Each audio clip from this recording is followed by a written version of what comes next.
How did I miss this potentially terrible piece of Xbox news? What's up, y'all? I'm Ray, and this is my channel, Xbox Ready, where I get on and I talk about all the latest Xbox news, accessories, games, rumors, all things going on in the world of Xbox, because I want to make sure that you are Xbox ready. The irony here is that I was caught off by this news. I missed this bit of Xbox news that's been floating around for the past 6 days. Me, Ray Trevino, I was not Xbox ready. Last week, again, 6 days ago, and for some reason, it's going through the news cycle again. Like I'm seeing people posting about it like 6, 7, 12 hours ago, talking about how Microsoft is potentially thinking about restructuring Xbox Game Pass again. Let's travel back in time a little bit to October of 2025. The biggest thing by far going on in the Xbox news cycle, perhaps all of gaming in general, was the fact that Microsoft, for some reason, decided it would be an awesome idea to restructure the Game Pass tiers. But it wasn't just, oh, we're gonna change some names, flip-flop things around. No, it was a pretty massive overhaul. Honestly, when I was reading through it at first, I was like, this all sounds cool, man. They're adding Fortnite Crew and Ubisoft Classics to Ultimate. They gave all tiers access to Xbox Cloud Gaming.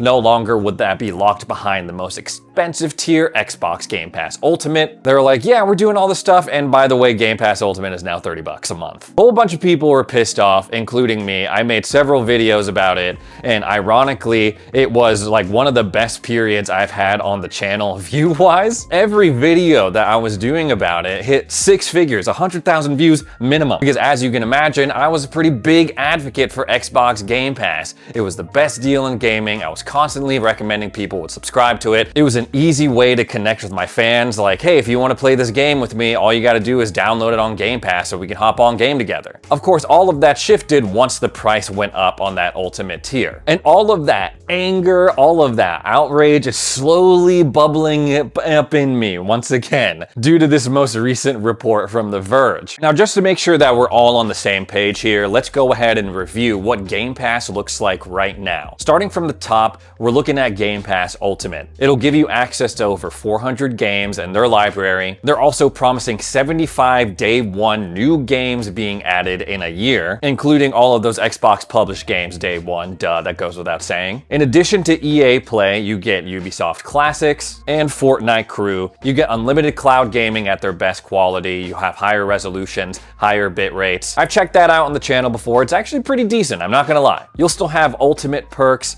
including in-game benefits for Riot Games stuff, online console multiplayer, and you'll also be able to earn up to $100 a year in the store with rewards for whoever's into point churning. Oh yeah, and you also have access to PC Game Pass as well. Going on down to the second tier, Game Pass Premium, you get about half of the games that are available to the Game Pass Ultimate subscribers. You won't get those day one editions. So when Xbox later this year comes out with Fable, Forza Horizon 6, and you're only subscribed to the premium tier of Game Pass, you won't be able to play those games as part of your subscription. You still have unlimited cloud gaming, but not as high of quality with shorter wait times. You'll also get access to online multiplayer, and you'll be able to, you won't get the full 100 that Ultimate players can get in the store in the form of rewards, but you'll get 50, half as much. That'll set you back $15 a month, which used to be, believe it or not, a few years back, the same price of Game Pass Ultimate. And believe it or not, you also used to get day one games, brand new Xbox games as part of the middle tier too, when it was just Game Pass console, but I won't dwell on that anymore, it's in the past. Then you go on down to Essential. This used to be Game Pass Core.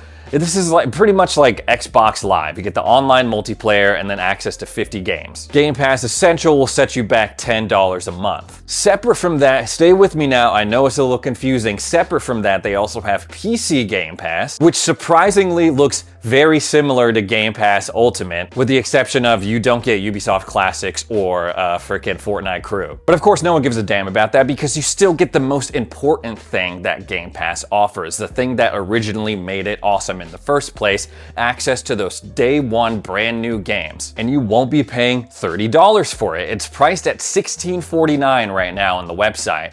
Yes, I do remember the days when I think it was like $11, but still a lot closer to that original price of Ultimate, $15, and definitely way better than $30. This video is brought to you by Fume. Cravings aren't just about the substance, they're about the habit of it, the ritual. the muscle memory. It's hard to kick all of that, even though you know that a specific habit is bad for you. So it's not just about the nicotine or whatever substance or habit you feel like is holding you back. It's about the hand-to-mouth motion, the oral fixation, the momentary pause, and when that loop is broken, your cravings start to kick in. Fume wants to replace your habit, whatever that may be, with a flavored air fidget device that gives your hand and mouth something to do. Distracting cravings without nicotine, vapor, or even batteries. Literally, it's just air. And especially with something like the Fume Solano, which you see here, it has a really nice weight to it. It has it's satisfying to play around with. And of course, it's way better to reach for, again, something like this, which is literally just flavored air, not even any batteries involved, than reaching for something else that may be way more harmful for your health. They have a bunch of different flavor cores that you can try until you find the one that really fits your vibe. Cool and refreshing ones like crisp mint, or if you want something sweeter, more flavorful, they have stuff like raspberry. If you're ready to break the habit, now's a great time to try Fume.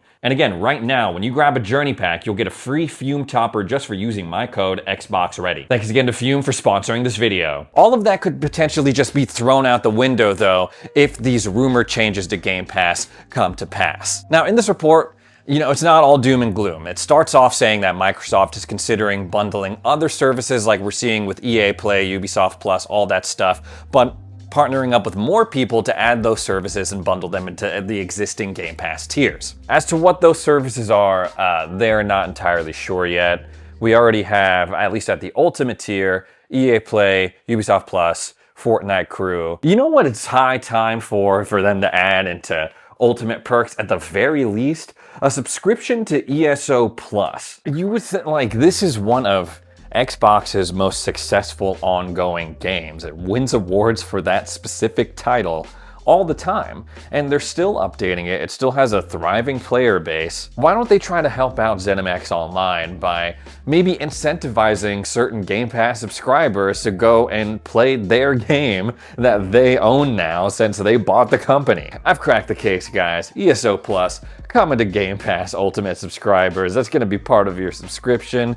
Come in. Okay, well, I don't know so much about that, but this is my call. Everyone was expecting them to have a free cloud gaming tier only. No Game Pass subscription required. You could just straight up stream your games in exchange for some ads being loaded up in there. We don't know when that's happening still. That's apparently testing for that is ongoing. Instead, they are considering merging PC Game Pass with Game Pass Premium, that middle tier on the console side. I honestly don't know how that would work out in a way that would actually be cool. You merge these two tiers of Game Pass. They're similar in price, sort of similar in benefits, but I mean, what's going on here? Yes, that would make it less confusing. You go from 4 tiers of Game Pass to 3, but are we doing another Ultimate situation where you have access to PC Game Pass and also console Game Pass at this middle tier? Honestly, this sounds like to me that they're considering increasing the price again. The last time they increased the prices, the only thing that Xbox had to comment on was, well, yeah, we increased the price by $10 for Game Pass Ultimate, but we feel like the things that we threw in really kind of justify that price increase. We're all about providing value to the players. We think that this is a fair trade, but unfortunately, most fans and subscribers were like, hell no, this doesn't make any sense. I saw that Windows Central was trying to position this as yeah, PC Game Pass, Premium Game Pass merging. That means that Premium Game Pass subscribers are gonna get games day one because everyone on PC Game Pass gets those brand new games. Nah, man. That's just not gonna happen. There's no way, after they made this whole stink to lock day one brand new Xbox and third-party games to Game Pass Ultimate, that they would backpedal and re-add that. If anything, I feel like it would be reverse. PC Game Pass players would lose that perk. Now, there could be other motives for this. They could be, trying to streamline things in preparation for their next generation lineup, which is supposed to be more PC than just traditional consoles like we see with the Xbox Series X and S. As they merge their PC gaming audience with their console audience, I guess it would make sense for them to restructure things on the Game Pass side of things so there's less confusion. But after what they did though last October, I'm really nervous. Because again, this was one of the things I was looking forward to as Xbox transitions away from consoles and adopts a more PC identity. There was a real possibility that we would be able to ditch the $30 subscription and downgrade to just PC Game Pass, pay almost half the price. We could really relive the good old days again in a way. Whatever they do, I hope they keep the prices the same. No matter what happens though, it's probably not going to happen in 2026. That's per Tom Warren from the same report that I'm reading secondhand because I do not want to sign up for a Verge subscription. I'm sorry. I'll read the cliff notes, I'll read the summary from all of these other websites that are covering it. And that's a smart move. Xbox has a lot of cool stuff going on in 2026. A lot of cool games set to release, a potential hardware reveal, lots of really awesome features coming to the Xbox Ally X. It's their 25th anniversary. They would be absolutely stupid to announce any sort of changes or price increases to Game Pass in a year where they desperately need a positive news cycle. And who knows, maybe if these first-party games that they're pumping out this year are awesome enough, maybe someone somewhere will be like, hell yeah, $30 a month, that's nothing compared to the enjoyment that I'm getting out of Fable, Forza Horizon 6, Clockwork Revolution, Gears E-Day, Halo Campaign Evolved, Beast of Reincarnation. I know it's a long shot, but hey, I'm sure that's what Microsoft is hoping. And if that's the case, it would be very, very smart for them to hold off on any major changes to Game Pass, at least for now. Fume time! Speaking of Game Pass, it's actually shaping up a pretty... Speaking of Game Pass, the month of February is actually shaking up to pretty... Speaking of Game Pass, it's actually shaping up to... I give up. Speaking of Game Pass, the month of February is actually shaping up to be a pretty strong month for the service. Boom! Nailed it. First try. And now I gotta change my battery. Damn it. The life of an independent content creator. Anyways, like I was saying, by the time this video goes up, there's a high chance that High on Life 2 will have dropped on Xbox platforms and have been added day one to Xbox Game Pass Ultimate. Its release kind of snuck up on me. I haven't heard a lot of like buzz or hype, any fanfare surrounding it, which is surprising because I feel like that first game was received decently well. I mean, it didn't like set the world on fire or anything, but I feel like enough people liked it. If we're thinking about it as an FPS, sure.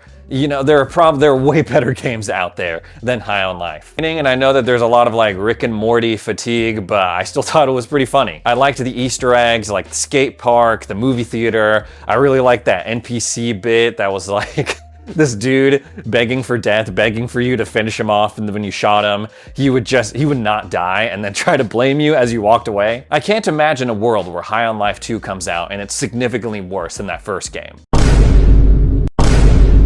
If dumb sci-fi Rick and Morty humor talking guns is not your thing, you can swing the complete opposite direction with the first Kingdom Come Deliverance game. Kingdom Come Deliverance 2 made a lot of noise this past year, was nominated for Game of the Year. If you saw any of that and were like, wow, it would be really cool to jump in on that, but I don't know if I should play the first game so I know what's going on. If you're a Game Pass subscriber, now's your chance to do just that. On top of that, they just released a next-gen upgrade for this game, and it looks fantastic. It feels especially a lot better in the combat with that increased frame rate. It was kind of rough at points playing that original game, even on my Xbox Series X. I will warn you though, the start of this game is an absolute slog. It's pretty brutal and unforgiving. It's meant to be that way. You pick a fight with some guy thinking that, you know, it's gonna be standard video game logic, you can beat him up and be a badass, and instead, you get your ass kicked. This game will absolutely 100% humble you. And again, especially in the beginning, there are some things that are super annoying, like I will